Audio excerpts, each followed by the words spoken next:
ಶ್ರೀ ಕ್ಷೇತ್ರ ಘಾಟಿ ಸುಬ್ರಹ್ಮಣ್ಯ ಸ್ವಾಮಿಯ ಜಾನುವಾರುಗಳ ಜಾತ್ರಾ ಮಹೋತ್ಸವಕ್ಕೆ ಶ್ರೀಮತಿ ಸರೋಜಮ್ಮ ಮತ್ತು ಶ್ರೀಯನ್ ಶಾಮಣ್ಣ ಅವರ ಹೋರಿಗಳ ಮೆರವಣಿಗೆ ಕಾರ್ಯಕ್ರಮ ಅದ್ದೂರಿಯಾಗಿ ಆಯೋಜಿಸಲಾಗಿತ್ತು. ಕಾರ್ಯಕ್ರಮಕ್ಕೆ ಮುಖ್ಯ ಅತಿಥಿಗಳಾಗಿ ಸಚಿವರಾದಂತಹ ಕೆಎಚ್ ಮುನಿಯಪ್ಪ ಅವರು ಆಗಮಿಸಿದ್ದು, ಎತ್ತುಗಳ ಮೆರವಣಿಗೆ ಕಾರ್ಯಕ್ರಮದಲ್ಲಿ ಎತ್ತುಗಳನ್ನು ವೈಭೋಗದ ಸಿಂಗಾರದ ಜೊತೆಗೆ ಬಂಗಾರದ ಕಾಸಿನ ಸರಗಳನ್ನು ಎತ್ತುಗಳ ಕೊರಳಿಗೆ ಹಾಕಲಾಗಿತ್ತು. ಡೊಳ್ಳು ಕುಣಿತ, ವೀರಗಾಸೆ, ಕಂಸಾಳೆ ವಾದ್ಯಗಳ ಮೂಲಕ ಮೆರವಣಿಗೆ ಮುಂದುವರಿಯಿತು. ಹಾಗೂ ಕೆಎಚ್ ಮುನಿಯಪ್ಪ ಅವರು ಮೆರವಣಿಗೆ ಮುಗಿದ ನಂತರ ಎತ್ತುಗಳಿಗೆ ಮಾಲಾರ್ಪಣೆ ಮಾಡಿದರು.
ಮೂರು ಎಕರೆ ಜಮೀನಲ್ಲಿ ಸುತ್ತಲೂ ಇರೋದ್ರಲ್ಲಿ ಸರ್ಕಾರದ್ದು ಒಂದು 25-30 ಎಕರೆ ಇದೆ.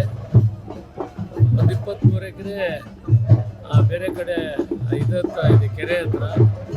ನಾವು ಉಳಿದ ಒಂದು 50 ಎಕರೆ ಆದರೂ ಅಕ್ವೈರ್ ಮಾಡಿ ಇಲ್ಲಿ ದೊಡ್ಡ ಮಟ್ಟದಲ್ಲಿ ಈ ಒಂದು ಭೋಜನ ಶಾಲೆ, ದೇವಸ್ಥಾನ ಸುತ್ತು ನೇರವಾಗಿ ದೇವಸ್ಥಾನಕ್ಕೆ ಹೋಗೋದಕ್ಕೆ, ಯಾತ್ರಿಕರಿಗೆ ದರ್ಶನ ಮಾಡೋದಕ್ಕೆ ಇವೆಲ್ಲವನ್ನೂ ಕೂಡ ವಿಶೇಷವಾಗಿ ಮಾಡುವಂಥದ್ದು ಪ್ಲ್ಯಾನ್ ಮಾಡ್ಕೊಂಡಿದ್ದೀವಿ. ರಥಬೀದಿ ವಿಶೇಷವಾಗಿ ಮಾಡ್ತೀವಿ. ಮತ್ತು ಟೂರಿಸಂ ಇಲಾಖೆಯಿಂದ ಮಾನ್ಯ ಎಚ್ ಕೆ ಪಾಟೀಲ್ ಅವರು 20 ಟೂರಿಸಂ ವಸತಿ ಕಟ್ಟಡಗಳನ್ನು ಕೂಡ ಕಟ್ಟಿಕೊಡೋದು ಹೇಳಿದ್ದಾರೆ. ಈ ರೀತಿ ಹಲವಾರು ಕಾರ್ಯಕ್ರಮಗಳು ಇದೆ. ಎಲ್ಲಕ್ಕಿಂತ ಮುಖ್ಯವಾಗಿ ದಾನಿಗಳು ಹೆಚ್ಚಾಗಿ ಇಲ್ಲಿ ಪಾತ್ರವಹಿಸಿ ಸಾಕಷ್ಟು ಸಹಾಯ ಮಾಡ್ತಾ ಇದ್ದಾರೆ. ಆದ್ದರಿಂದ ಇದು ಬಹಳ ದೊಡ್ಡ ಪ್ರಮಾಣದಲ್ಲಿ ವಿಶೇಷವಾಗಿ ಸೌಲಭ್ಯಗಳನ್ನು ಒದಗಿಸ್ತೀವಿ. ಈ ಕಾರ್ಯಕ್ರಮಗಳನ್ನು ಸರ್ಕಾರ ಮಾಡ್ತಾ ಇದ್ದೇವೆ. ವರ್ಷಕ್ಕಿಂತ ಈ ವರ್ಷ ತುಂಬ ಜಾಸ್ತಿ ಆಗಿದೆ.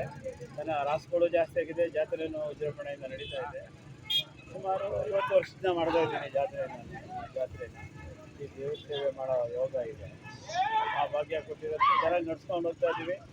ಹಿಂದೆ ಕಾಲ್ಬಾಜಾರ ಇದ್ದಾಗ, ಬೊಬ್ಬೆ ರೋಗ ಇದ್ದಾಗ, ಆಮೇಲೆ ನಮ್ಮ ಕೊರೋನಾ ಬಂದಾಗ ಯಾವ ಕಾಲದಲ್ಲೂ ನಿಲ್ಲಿಸಲಿಲ್ಲ. ಜಾತ್ರೆ ನಡೆಯಬೇಕಂತ ನಡೀತೋ. ಅದಕ್ಕೆಲ್ಲ ನಮ್ಮ ಅಧಿಕಾರಿಗಳಾದಂಥ ಡಿ ಸಿ ಸಾಹೇಬರು ಅನುಗ್ರಹದಲ್ಲಿ ನಡ್ಸ್ಕೊಂಬಂದ ಇಲ್ಲಿವರೆಗೂ ಚೆನ್ನಾಗಿ ನಡ್ಕೊಂಬಂತ. ಈಗ ನಮ್ಮ ಮಿನಿಸ್ಟ್ರು ಬಂದ ಮೇಲೆ ಇನ್ನೂ ಹೆಚ್ಚಿನ ಸವಲತ್ತಾಯಿತು. ನೀರಿಗೆ, ಕರೆಂಟ್ ಎಲ್ಲ ದೇವಸ್ಥಾನದಲ್ಲಿ ಇನ್ನೂ ಸ್ವಲ್ಪ ಹೆಚ್ಚಾಗಿ ಆರ್ಡ್ರ್ ಮಾಡಿ, ಆಮೇಲೆ ಊಟದ ವ್ಯವಸ್ಥೆ, ಬರೋ ಜಾತ್ರೆ ಜನರಿಗೆಲ್ಲ ಊಟ ಇದೆಲ್ಲ ತುಂಬ ಅನುಕೂಲ ಆಯಿತು. ಜಾತ್ರೆ ತುಂಬ ವಿಜೃಂಭಣೆ ನಡೀತದೆ. ಈಗೇನಾಯಿತು ಅಂದರೆ ವರ್ಷಕ್ಕೂ ಜಾಸ್ತಿ ಆಯ್ತಾ ಬಂತು. ಈ ವರ್ಷ ತುಂಬ ಜಾಸ್ತಿ ಆಗ್ಬಿಟ್ಟಿದೆ. ಈ ಹಿಂದೆ 30 ವರ್ಷದ ಹಿಂದೆ ನೋಡಿದಂಥ ಜಾತ್ರೆ ಈ ವರ್ಷ ನೋಡ್ತಾ ಇದ್ದೀವಿ. 30 ವರ್ಷದಲ್ಲಿ ಹಿಂಗೆ ಎಲ್ಲಿ ನೋಡಿದ್ರು ರಾಸುಗಳು. ಹಳ್ಳ ಆ ಕಡೆ ನಮ್ಮ ಮದುವೆ ರೋಡಿಂದ ಹಿಡಿದು ಈ ಕಡೆ ಚಿಗರೆ ಮರ ಹಳ್ಳ ಮರ, ಆಂಜನೇಯ ದೇವಸ್ಥಾನ ಅಲ್ಲಿವರೆಗೂ ಇರ್ತಾ ಇತ್ತು. ಈಗಲೂ ಅದೇ ಥರ ಆಗಿದೆ. ಈಗ ಆಚೆ ಎಲ್ಲ ಹಳ್ಳ ಗುಡ್ಡಗಳು ಎಲ್ಲ ಹೋಗ್ಬಿಟ್ಟಿದ್ದಾವೆ. ಹೀಗೆ ಹೆಚ್ಚಾಗಿ ಭಗವಂತನ ಸೇವೆ ಮಾಡಲಿ. ಇದು ಇನ್ನು ಇತಿಹಾಸದಲ್ಲಿ ಭಾಳ ಇತಿಹಾಸ ಇರೋಂಥ ಜಾತ್ರೆ ಇದು ನಮ್ಮ ಘಾಟಿ ಸುಬ್ರಹ್ಮಣ್ಯ ಸ್ವಾಮಿ. ನಮ್ಮ ರಾಜ್ಯದಲ್ಲಿ ಇದು ಮೊದಲನೇ ಜಾತ್ರೆ. ಇದೇ ಮೊದಲನೇ ಜಾತ್ರೆ. ಈ ಜಾತ್ರೆ ನಡೆದರೆ ಎಲ್ಲ ಜಾತ್ರೆಗಳು ನಡೀತವೆ. ಇದೇನ ಒಂದು ಮಿಸ್ ಆದರೆ ಯಾವೂ ನಡೆಯಲ್ಲ ಅಂತೇಳಿ ಇದು ಭಾಳ ಇದೆ. ಅದಕ್ಕೆ ಈ ಜಾತ್ರೆಗೆ ಭಾಳ ಒತ್ತು ಕೊಟ್ಟು ಭಾಳ ವಿಜೃಂಭಣೆಯಿಂದ ದೇವರು ನಡೆಸ್ಕೊಂಡು ಹೋಗ್ತಾನೆ. ಆ ದೇವರ ಅನುಗ್ರಹದಿಂದ ಇದುವರೆಗೂ ನಿಲ್ಲಿಲ್ಲ ಜಾತ್ರೆ, ಒಂದು ಸಾರಿನೂ ನಿಲ್ದಿರಂಗೆ ನಡ್ಕೊಂಡು ಹೋಗ್ತಾ ಇದೆ. ನೀವು ಎಷ್ಟು ಜೊತೆ ನಾನು 3 ಜೊತೆ ಎತ್ತು ಕಟ್ಟಿದ್ದೀನಿ. ಒಂದು ಜೊತೆ 15 ಲಕ್ಷ ರೂಪಾಯಿನವರು ಇದೆ, ಇನ್ನೊಂದು ಜೊತೆ 12 ಲಕ್ಷ ಇದೆ, ಒಂದು 9 ಲಕ್ಷದಾಗಿದೆ. 3 ಜೊತೆ ಎತ್ತಿದೆ. ಅವಾಗೂ ಎತ್ತು ಸಾಕ್ತೀವಿ, ವ್ಯವಸಾಯನೂ ಮಾಡ್ತೀವಿ. ಒಂದು ಭಾಗ ವ್ಯವಸಾಯ ನಮಗೊಂದು ಭಾಗ. ಸರ್ ವ್ಯವಸಾಯ ಮಾಡಾದ್ಮೇಲೆ ಜಾತಿ ಕೊಡ್ಕೊಂಬತ್ತೀರಾ? ಹೌದು, ವ್ಯವಸಾಯ ಮಾಡಿ 2 ತಿಂಗಳು ಆದಮೇಲೆ ಸಾಕ್ತೀವಿ. ಆ 2 ತಿಂಗಳು ಸಾಕ್ಬಿಟ್ಟು ಆಮೇಲೆ ಜಾತ್ರೆಗೆ ಬರ್ತೀವಿ. ಇದು ಮುಗಿತದಲ್ಲ, ಯಾವಾಗ ಮುಗಿತದೆ? ಆಗಸ್ಟು ಸೆಪ್ಟೆಂಬರ್ ಮುಗಿದೋಗ್ತದೆ ವ್ಯವಸಾಯ. ಆಮೇಲೆ ಅಕ್ಟೋಬರ್ ನವಂಬರ್ ಮೇಯಿಸ್ತೀವಿ. ಡಿಸೆಂಬರಲ್ಲಿ ಜಾತ್ರೆ ನಡೀತದೆ.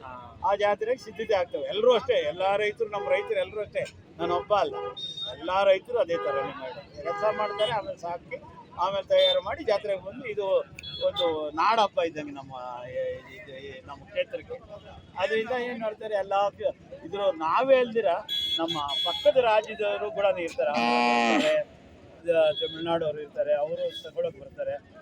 ಈ ಸಾರಿ ವಿಶೇಷ ಏನಂದರೆ, ನಮ್ಮ ಹಾವೇರಿ ಜಿಲ್ಲೆಯಿಂದ ಬಂದಿದ್ದಾನೆ ಒಬ್ಬ ಎತ್ತೊಡ್ಕೊಂಡು ಬಂದಿದ್ದಾನೆ, ನಮ್ಮ ಇಲ್ಲಿ ಚಪ್ರಾಗಿದ್ದಾನೆ. ಅದೆಷ್ಟು ಗ್ರೇಟ್ ಅಂತ ನೋಡ್ರಿ. ಹಾವೇರಿ ಅವ್ರು ಅಲ್ಲಿಂದ ಬಂದು ನಮ್ಮ ಎತ್ತು ಇಲ್ಲಿಂದ ಕೊಂಡ್ಕೊಂಡು ಹೋಗೋ ಜನ, ಅವ್ರು ಅಲ್ಲಿಂದ ಇವತ್ತು ಎತ್ತು ಬಂದು ಇಲ್ಲಿ ಚಪ್ರ ಹಾಕಿದ್ದಾನೆ ಅಂದರೆ ಅವ್ನಿಗೆ ಗ್ರೇಟ್. ಅವನಿಗೆ ಫುಲ್ ಇದು ಕೊಡಿಯಪ್ಪ ಅಂತ ಹೇಳಿದ್ದೀನಿ, ಸಾಥ್ ಕೊಡ್ತಾ ಇದ್ದೀನಿ. ಇಲ್ಲ ಪಕ್ಕದಲ್ಲೇ ಇದ್ದಾನೆ, ಅಲ್ಲಿಂದ ಬಂದು ಎಷ್ಟು ಖುಷಿ ಆದಂಥ ವಿಷಯ. ನಾವೆಲ್ಲ 100 ಕಿಲೋಮೀಟ್ರ್ ದೂರದಲ್ಲಿ ಡಿಸ್ಟೆನ್ಸಲ್ಲಿ ಇರುವಂಥವ್ರು ಇದ್ದೀವಿ. ಅವ್ರು ಅಷ್ಟು ದೂರದಿಂದ ಬಂದಿದ್ದಾನೆ, ಅವ್ನು ಗ್ರೇಟ್. ಅದಕ್ಕೆ ಈ ನಮ್ಮ ದೇವರ ಅಂದಮೇಲೆ ಇರೋ ಇದು ಆ ಒಂದು ಕ್ಷೇತ್ರದ ಮಹಿಮೆ ಈ ಜನಗಳನ್ನ ಅಷ್ಟೊಂದು ಆಕರ್ಷಣೆ ಮಾಡ್ತದೆ.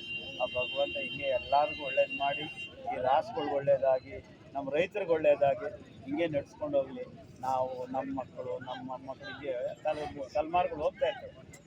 ಎಲ್ಲರೂ ನಾವ್ಯಾರೂ ಇರಲ್ಲ, ಆದರೆ ಇದು ಮಾತ್ರ ಇದು ಸಂಸ್ಕಾರ ಅದಂಗೆ ನಡ್ಕೊಂಡು ಹೋಗ್ತಾ ಇರ್ತದೆ. ನಡ್ಕೊಂಡು ಹೋಗ್ಲಿ ಅಂತೇಳಿ ನಮ್ಮ ರೈತರಿಗೆ ಎಲ್ಲರಿಗೂ ಹಾರೈಸ್ಕೊಂಡು ಒಳ್ಳೆಯದನ್ನು ತಮ್ಮ ಹೆಸರು ಸರ್? ನನ್ನ ಹೆಸರು ಶಾಮಣ್ಣ ಅಂತ. ನಾವು ಕನಕಪುರ ರೋಡು, ಬೆಂಗಳೂರು ದಕ್ಷಿಣ ತಾಲೂಕಿನವರು, ವಸಂತಪುರ ಅಂತ ನಮ್ಮದು. ನಮ್ಮೆತ್ತು ಸಾಕೋದು ಎಲ್ಲಿ ಅಂದರೆ ಮಂಡ್ಯ ಡಿಸ್ಟಿಕ್ ಮಳವಳ್ಳಿ ತಾಲೂಕಲ್ಲಿ ಹೋರಿ ಸಾಕೋದು ನಾವು. ಸರ್, ಅಲ್ಲಿ ಘಾಟಿ ಜಾತ್ರೆಯಲ್ಲಿ ಅತಿ ಹೆಚ್ಚು ಬೆಲೆ ಇರುವಂಥ ಎತ್ತುಗಳಲ್ಲಿ ನಿಮ್ಮದು ಒಂದು ಪ್ರಥಮ ಸ್ಥಾನದಲ್ಲಿದೆ. 15 ಲಕ್ಷದ ಹೋರಿಗಳಂದರೆ ಈ ವರ್ಷದ ಅತಿ ಹೆಚ್ಚಿನ ಗರಿಷ್ಠ ಬೆಲೆಗಳಲ್ಲಿರುವಂಥ ಹೋರಿಗಳು. ಇದ್ರ ಬಗ್ಗೆ ನಿಮ್ಮ ಅಭಿಪ್ರಾಯ ಏನು? ಸಾಮಾನ್ಯವಾಗಿ ಕ್ರೇಜಿ ಅದು, ಅವ್ರವ್ರ ಕ್ರೇಜಿ. ಇವಾಗ ನಾನು ಕ್ರೇಜಿ ಇತ್ತು ತಗೊಂಡ್ಬಂದಿದ್ದೀನಿ. ಈಗ ನಮ್ಮಿಂದ ಇನ್ಯಾರೋ ತಗೊಂಡು ಹೋಗ್ತಾರೆ, ಅವ್ರು ಇನ್ನೂ ನಮ್ಗೆ ಲಾಭ ಕೊಟ್ಟೇ ತಗೊಂಡು ಹೋಗ್ತಾರೆ. ಈಗ ಬೇರೆಯವರು ಅದನ್ನು ಲಾಭ ಕೊಟ್ಟು ತಗೊಂಡು ಹೋಗ್ತಾರೆ. ಅವ್ರ ಕೆಜಿ ಅವ್ರು ಅಲ್ಲಿ ಮುಗಿಸ್ಕೊಂಡು ಇನ್ನೊಬ್ಬರು ಕೊಡ್ತಾರೆ. ಇದು ಈಗ ನಮ್ಮ ರಾಜ್ಯದಲ್ಲಿ ಒಂದು 28 ಜಾತ್ರೆ ನಡೀತವೆ. ಇದಾದ ತಕ್ಷಣ ಸಪ್ಲಮ್ಮ ಇದೆ, ಆಮೇಲೆ ನಮ್ಮ ಅಲ್ಲಿಂದ ಬೂಕ ಇದೆ, ಮಾಗಡಿ, ಗುಂಟೆ, ಅದನ್ನು ಲೇಟು. ಈ ಬೂಕ ಆದಮೇಲೆ ಮಾಗಡಿ, ಹೇಮಗಿರಿ ಬರುತ್ತೆ. ಹೇಮಗಿರಿ ಆದಮೇಲೆ ಬೇಬಿ, ಮುಡುತ್ತಾರೆ. ಆಮೇಲೆ ಹಿಂಗೆ ಎಲ್ಲ ಇನ್ನೂ ಭಾಳ ಅವೆ.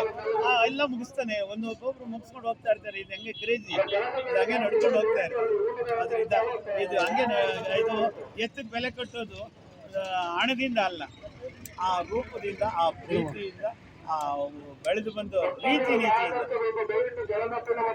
ಶ್ರೀಮಂತಿಕೆಯಿಂದ ಅಲ್ಲ ಬೆಲೆ, ಅವು ಗುಣದಿಂದ ಬೆಲೆ. ವರದಿ ಮುನಿರಾಜ್, ಬೆಂಗಳೂರು ಗ್ರಾಮಾಂತರ.